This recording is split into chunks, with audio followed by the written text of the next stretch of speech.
নমস্কার প্রিয় বন্ধুরা, মহাশিবরাত্রি সকল ভক্তদের প্রণাম জানাই এবং আন্তরিক শুভেচ্ছা ও ভালোবাসা রইল। সকাল সকাল ঘুম থেকে উঠে আমি ফুল বেলপাতাগুলো রেডি করে নিচ্ছি মন্দিরে যাব বলে। সবগুলো ফল আমি ধুয়ে নিয়েছি, এক জায়গায় সবগুলো রেডি করে নিচ্ছি যেহেতু মন্দিরে যাব। ফাল্গুন মাসে যে চতুর্দশীতে শিবরাত্রি পালন করা হয়, সেই রাত্রিতে সমস্ত পাপের বিনাশ হয়, সকল দেবতারা আরাধনায় মগ্ন থাকে এই দিনে, শিবরাত্রির দিনে। আর দেখো বন্ধুরা, আমি মন্দিরে চলে এসেছি। এই হলো মন্দির, সেখানে আমি বাবার মাথায় জল ডালবো, সেই মন্দিরে চলে আসলাম। এই শিবরাত্রির দিনে বন্ধুরা, এই মহাশিবরাত্রিতে যত ভক্তের মনোবাসনা পূর্ণ করে। মহাশিবরাত্রি গুরুত্বপূর্ণ, ভক্তদের শিবের ব্রতকথা পালন করা উচিত। এই শিবরাত্রিতে যত পাপী থেকে পাপীতর সবারই মনস্কামনা পূর্ণ হয় এবং পাপ থেকে মুক্তি পাওয়া যায়। তাই এই পৃথিবীতে সকল প্রাণী ও মানুষগুলো এই দিনটার অপেক্ষাই করে থাকে। আমরা চলে এলাম বাড়িতে।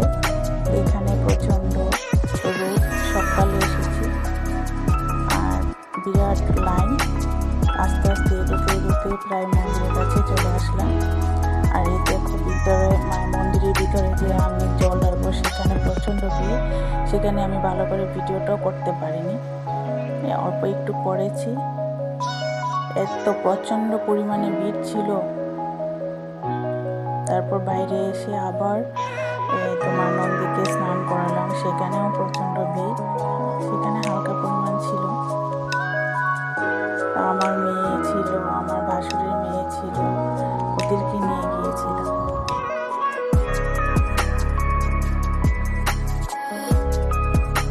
বন্ধুরা জানো তো, এই শিবরাত্রিতে মূলত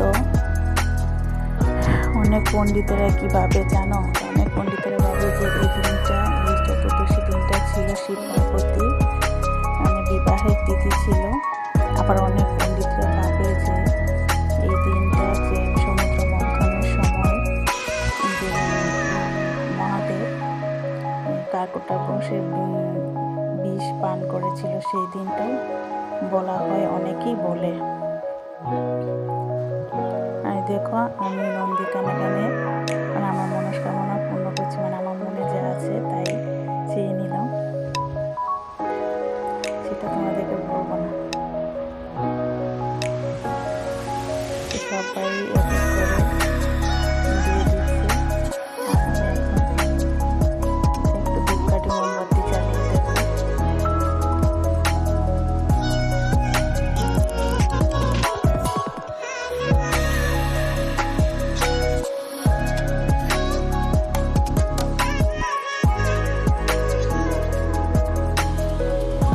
বিশেষ করে এই ব্রতকথাটা সব ভক্তদেরই পালন করা উচিত, এই দিনটা সবাই পালন করা উচিত।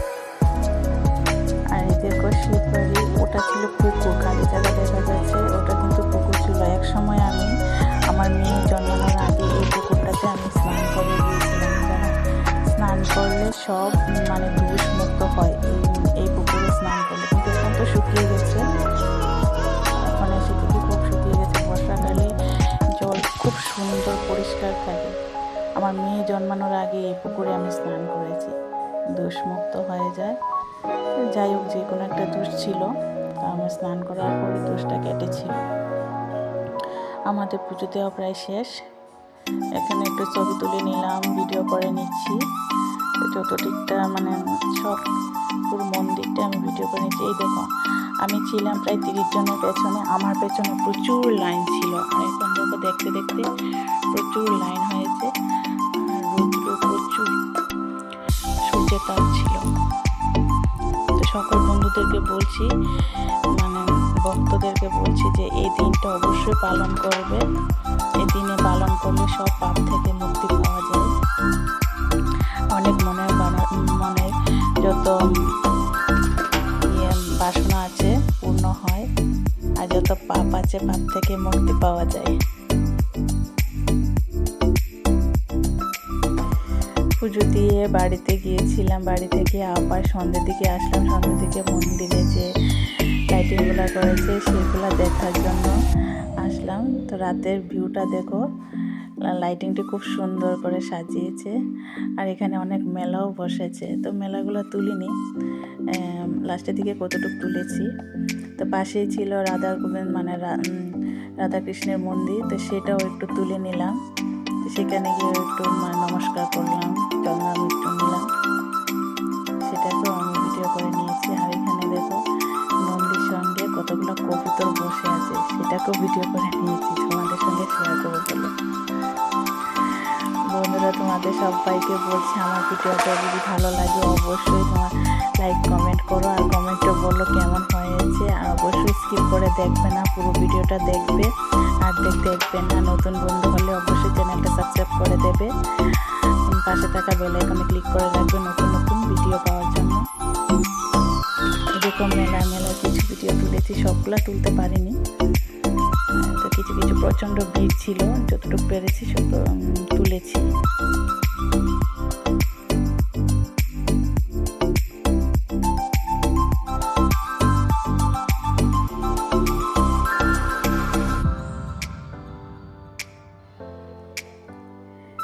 তো এখানে চীনামাটির জিনিসগুলো দেখতে খুবই সুন্দর, ফুলের টোপগুলো আমার বিশেষ করে ভালো লাগলো, তো সেগুলো কয়েকটা কিনে নিয়েছি। আর বাড়িতে এসে দেখো সাগুর খিচুড়ি করব, যেহেতু আজকে কিছু খাবো না তার জন্য এই সাগুর খিচুড়ি করব। দেখো কি কি উপকরণ নিয়েছি, গাজর নিয়েছি, টমেটো নিয়েছি বা কাজু নিয়েছি, চিনাবাদাম নিয়েছি, কিশমিশ, কাঁচা লঙ্কা, শুকনো লঙ্কা। তো এগুলো পুরন দিয়ে দেবো। আজকে তো অন্য কিছু খেতে পারবো না, তো সারাদিন তো ফল খেয়েছিলাম, তো রাতের বেলায় একটু সাগুর খিচুড়ি করে নেব, সেটাই খেয়ে নেব। তো সাগুরটা ভেজে নিয়েছি, ভেজে নিয়ে তারপর জলে ভিজিয়ে রেখেছি, দেখি প্রায় নরম হয়ে এসেছে। আর এই তোমাদের দেখছো সেই কড়াইটা আমার পুজোর কড়াই, সেটা স্টিলের। কিছুদিন আগে আমি নাড়ু করেছিলাম, নাড়ুর জন্য মানে তলায় লেগে গেছিলো, কিন্তু সেটা আর উঠছে না, জানো, সে কালো দাগটা উঠছে না। তোমরা হয়তো ভাবতে পারো যে কেমন লাগছে দেখতে। এখন পুরন দিয়েছি, এইগুলো নেড়ে চেড়ে তারপরে আমি সাগুটা ঢেলে দেবো। শিবরাত্রিতে সব ভক্তদেরই এই শিব ব্রতটা পালন করা উচিত, এবং ব্রত করতেও সময়টা প্রয়োজন। সকল মনে যত কুকীর্তি আছে, তারপর মনে যত পাপ আছে, সব থেকে মুক্তি পাওয়া যায় ব্রতটা পালন করলে। সকল ভক্তদের জানাই আমার প্রণাম। আর যদি আমার ভিডিওটা ভালো লাগে অবশ্যই ভিডিও লাইক কমেন্টে বলো, স্কিপ করে কেউ দেখবে না, ভিডিও করবে, ফুল ওয়াচ করবে। আর তোমরা যদি লাইক করো, আমার ভিডিও বানাতে খুবই ভালো লাগে, কমেন্ট সুন্দর সুন্দর কমেন্ট করবে, তাহলে আরও বেশি করে ভিডিও বানাতে আগ্রহ বাড়ে। তোমরা তো পুরো ভিডিওটা দেখছো না, একটা ভীষণ কষ্ট করে ভিডিও করি, তো তোমরা সেভাবে দেখছো না, তার জন্য ভালো লাগে না। ফুল ভিডিওটা দেখো প্লিজ, অনুরোধ করব। আর নতুন বন্ধুরা অবশ্যই আমার চ্যানেলটা সাবস্ক্রাইব করে দেবে।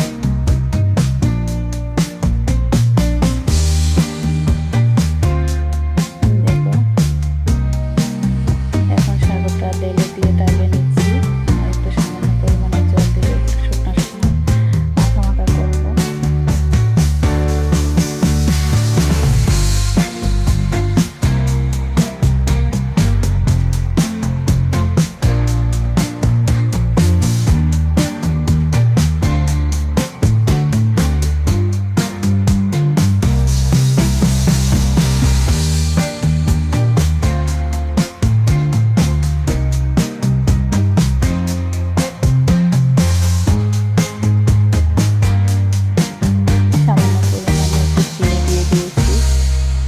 তো পানসে লাগবে। আর দেখো আমার খিচুড়ি প্রায় হয়ে এসেছে, কেমন হয়েছে আমার কেমন জানি লাগছে জানো, মানে খেয়ে যখন দেখলাম তখন খুবই টেস্টি হয়েছে আর খুবই ভালো হয়েছে, কিন্তু একদম নরম হয়েছে। তখন খেতে বসে পড়লাম।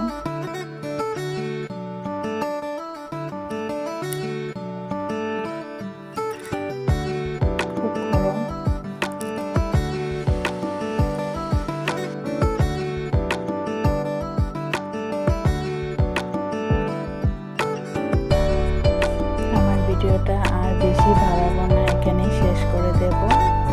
তোমাদের কাছে যদি ভালো লাগে অবশ্যই লাইক কমেন্ট করো। এখানেই শেষ করে দেব। সবাই ভালো থাকবে, সুস্থ থাকবে। আবার দেখা হবে নতুন কোনো ভিডিওতে। সবাইকে আমার প্রাণ ভরা ভালোবাসা এবং শুভেচ্ছা। প্লিজ সবাই ওয়াচ করো ভিডিওটা। টাটা, ভালো থাকবে সবাই, সুস্থ থাকবে। Tata, by.